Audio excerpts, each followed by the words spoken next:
ಹಿರಿಯ ದಲಿತ ಮುಖಂಡ, ಹೋರಾಟಗಾರರು, ಡಿಎಸ್ಎಸ್ನ ಜಿಲ್ಲಾ ಸಂಘಟನಾ ಸಂಚಾಲಕರು ಹಾಗೂ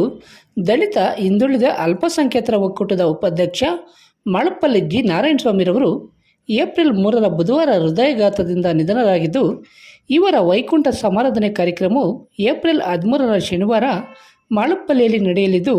ಇದೇ ಆಹ್ವಾನವೆಂದು ಭಾವಿಸಿ ಮೃತರ ವೈಕುಂಠ ಸಮಾರಾಧನಾ ಕಾರ್ಯಕ್ರಮದಲ್ಲಿ ಪಾಲ್ಗೊಳ್ಳುವಂತೆ ಮೃತರ ಸಂಬಂಧಿಕರು ಹಾಗೂ ಜಿ ನಾರಾಯಣಸ್ವಾಮಿರವರ ಅಭಿಮಾನಿಗಳು ಮನವಿ ಮಾಡಿದ್ದಾರೆ.